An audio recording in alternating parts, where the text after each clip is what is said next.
नमस्कार, मैं अभिषेक राज। आज हम बात करने वाले हैं, एक न्यूज चल रहा है सीआईटीएस के लेकर, अनुदेशक के लेकर बिहार सरकार की तरफ से एक नोटिफिकेशन जारी किया गया था कि सीआईटीएस के लिए अनिवार्यता समाप्त कर दी गई। इसके बारे में हम बात करने वाले हैं।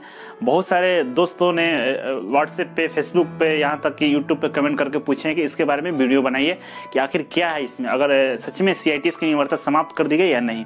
चलिए इसके बारे में पूरा हम डिस्कस करेंगे और हम सपोर्ट भी करेंगे अगर आप लोग एक संगठित होकर आगे कदम उठाते हैं तो उसके बारे में। लेकिन पहले सारी कहानियों को समझ लेना है। सारी कहानी को हम बताते हैं क्या है, इसके पीछे राज क्या है और आगे सरकार इसमें क्या करने जा रही है। तो इससे पहले बता दें कि अगर आप मेरे फेसबुक ग्रुप में नहीं है तो वहां ज्वाइन कीजिए। वहां 7,000 से ज्यादा बच्चे हैं जो सीआईटीएस किए हुए हैं, बीटेक किए हैं, डिप्लोमा किए हैं, टेक्निकल लोग हैं और आपस में बहुत सारे क्वेश्चन का डिस्कस करते हैं। हम डायरेक्ट वहां पर आपसे बातचीत कर सकते हैं, तो आप मेरे ग्रुप में ज्वाइन कर सकते हैं। तो चलिए शुरू करते हैं कहानी। जो पेपर में नोटिफिकेशन आया था, पेपर में एक न्यूज आया था, फ्लैश किया गया था कि 1835 जो इंस्ट्रक्टर की बहाली के लिए बिहार सरकार ने बिहार कर्मचारी चयन आयोग को अपना रोस्टर भेज चुका है और कहा जो बहाली की प्रक्रिया शुरू कर दी जाएगी। इसमें सीआईटीएस की अनिवार्यता समाप्त कर दी गई, ऐसा उसमें लिखा गया था। ये क्या है इसके बारे में हम समझते हैं। 2016 में एक नोटिफिकेशन आया था बिहार सरकार की तरफ से, लेकिन उसको अभी रद्द कर दिया गया है। उसमें जो कॉन्ट्रैक्ट पे काम कर रहे थे बिहार सरकार के जो आईटी है, उसमें जो कॉन्ट्रैक्ट पे काम कर रहे थे अनुदेशक, उन्होंने केस किया था कि उन्हें उम्र में छूट दिया जाए, उन्हें एक्सपीरियंस के बेस पर नंबर दिया जाए या उनको परमानेंट कर दिया जाए। तो बिहार सरकार ने उनको नंबर दिया, उम्र में छूट भी दिया और एक्सपीरियंस के बेस पर 20 नंबर का प्रावधान भी किया कि उनको दिया जाएगा। इसके बाद नया जो नियमावली बना, तो इसमें क्या है कि 214 लोग अनुबंध पर काम कर रहे हैं, कॉन्ट्रैक्ट पर काम कर रहे हैं। वो लोग सीआईटीएस नहीं किए हुए हैं। अगर बिहार सरकार सीआईटीएस अनिवार्य करके फॉर्म भरवाएगी तो वो लोग बाहर निकल जाएंगे, छट जाएंगे। इसके वजह से उनको रखने के लिए ऐसा किया गया है।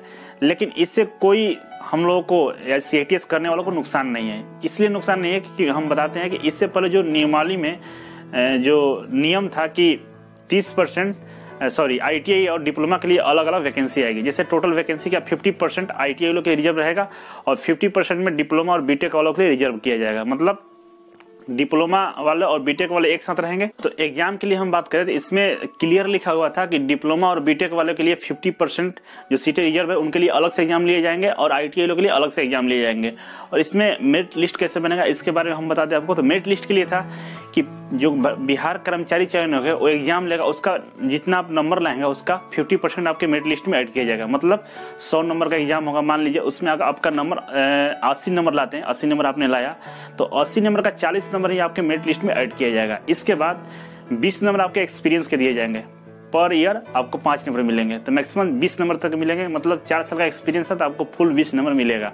इससे ज्यादा एक्सपीरियंस है तो आपको नहीं मिलने वाला, केवल 20 नंबर मिलेंगे। तो 40 और 20 60 नंबर हो गए और 30% वेटेज मिलेगा यहाँ सबको जो सीआईटीएस किए हुए उनको, या डिप्लोमा हो, बीटेक हो या आईटीआई किए हो। तीनों लोगों में से किसी ने अगर सीआईटीएस किया तो 30 नंबर का वेटेज मिलेगा। तो मान लीजिए कि सीआईटीएस में आपका 80 नंबर है तो 80 का 20% कितना, 80 का 30% आपका 24 नंबर होता है। तो 60 और 24 ऐड करेंगे हम तो आपका हो जाएगा, नंबर जोड़ लीजिए कितना हो जा रहा है, 84 हो जा रहा है। तो 84 नंबर आपके आ जाएंगे। तो इस तरीके से जो सीआईटीएस नहीं किए रहेंगे, तो मान लीजिए वो सीआईटीएस नहीं किए तो उनको नंबर ऐड ही नहीं होगा, तो उनका नंबर 60 ही रह जाएंगे। तो इस तरीके से आपको बेनिफिट है। फॉर्म भरने के लिए केवल सीआईटीएस का अनिवार्यता समाप्त की है। एग्जाम में जो प्रोसेस उसमें नहीं किया वो तो होगा ही, उसमें वेटेज मिलेगा आपको।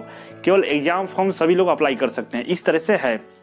लेकिन दुख इस बात का है कि बिहार सरकार ने पटना हाई कोर्ट में ये बोला है कि बिहार में सीआईटीएस करने वालों की संख्या बहुत कम है, सीटें रिक्त रह जाएंगे। तो मेरा ये कहना है कि ठीक है, सीटें रिक्त रह जाएंगे तो हर साल लोग सीआईटीएस करके निकलते हैं। आप प्रति वर्ष रिक्रूटमेंट निकालिए, बहाली निकालिए, जिससे जो सीटें कम है उनका रिक्रूटमेंट या उसका वो सीटें भरा जा सके। 2011 से बहाली नहीं है, वैकेंसी नहीं है। तो अगर हम बात करें सीआईटीएस वालों की संख्या की तो लगभग उतना संख्या तो है बिहार में जितना सीट खाली है, 1835 होंगे। क्योंकि खुद हम लोगों का जो ग्रुप था उसमें 12 से 1300 तक लोग थे जो सीआईटीएस किए हुए थे, ऐड थे। तो निश्चित रूप से 1800 हो गए होंगे। ये 2 साल पहले के मैं डाटा बता रहा हूँ। ठीक है, बिहार सरकार इस समय अनिवार्यता रखती, कंपलसरी रखती सीआईटीएस और एग्जाम लेती।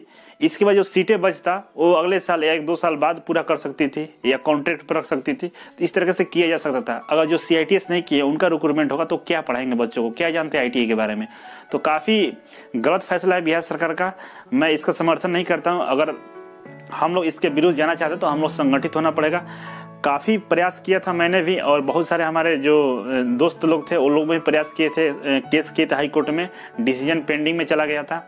लेकिन जितने भी CITS करने वाले हैं ना, सारे व्हाट्सएप पे, फेसबुक पे, यूट्यूब पे अपना झूठ मूठ का हल्ला करते हैं। कोई सहयोग नहीं कर रहा, घर से कोई नहीं निकलना चाहता, कोई नहीं पटना आना चाहता है, तो किसी का बेनिफिट मिलने वाला नहीं है। आप घर से केवल समर्थन करेंगे, दूर से समर्थन करेंगे, आएंगे नहीं, कंट्रीब्यूट नहीं करेंगे, क्योंकि फाइनेंशियल भी प्रॉब्लम आती है, केस करने के लिए पैसे खर्च होते हैं। तो कोई इस तरह का अगर आप कंट्रीब्यूट नहीं करते हैं, हम लोग 1200 की संख्या में, लेकिन कोई पैसा देना नहीं चाहता, कोई पढ़ना नहीं आना चाहता, केवल उन लोगों को अपना अधिकार चाहिए। तो घर में बैठकर अधिकार नहीं मिलेगा। देखिए गेस्ट वालों को लगातार अभी तक अनशन में बैठे हुए हैं, तो उनको बेनिफिट मिलेगा कि हमको मिलेगा? आप सोचिए, वो लोग अभी अनशन में बैठे हुए, पुलिस भी उनको मारी, लेकिन वो लोग पटना में अभी डटे हुए हैं, और हम लोग लगातार भागने का प्रयास करते हैं।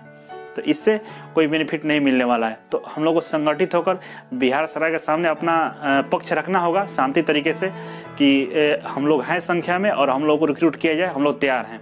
तो इस तरीके से अपना बात रखना होगा। अदरवाइज ऐसा कोई इसमें वो नहीं है कि हम लोगों को कोई नुकसान होगा, क्योंकि 30% वेटेज मिलता है, तो वास्तविक रूप से या कह सकते हैं कि वास्तव में हम लोग का सिलेक्शन हो जाएगा। 30 नंबर काफी मायने रखते हैं, और CITS की है तो निश्चित तौर पर आपका सिलेक्शन होगा जरूर। लेकिन अभी रिक्रूटमेंट आने में बहुत टाइम लगेगा, आचार संहिता लगने वाला है, तो हो सकता है अगस्त या सितंबर के बाद ही ये प्रोसेस शुरू, और नया बैच फिर भी CTI करके आ चुकेगा। तो कुल मिलाकर 1800 से ज्यादा CITS करने वालों की संख्या हो जाएगी। और खुदा करे कि भगवान करे ये वैकेंसी हो जाए किसी तरह, क्योंकि ये बार बार कैंसिल होते आगे बढ़ता जा रहा है। तो चलिए, और कोई आपका सुझाव हो तो कमेंट बॉक्स में कमेंट कीजिए, हम साथ हैं आपके, और हमसे मिलना चाहते हैं तो आप आ सकते हैं। और हमसे जो सुझाव है मैं तो दे ही रहा हूँ, आप भी दे सकते हैं कमेंट करके या किसी भी तरीके से। तो चलिए, नेक्स्ट में हम बात करेंगे फिर इस मैटर पे, देखते हैं आपका फीडबैक क्या है, आपका रिप्लाई क्या है, उसके अनुसार। थैंक यू सो मच, फिर मिलेंगे आपसे नई जानकारी के साथ।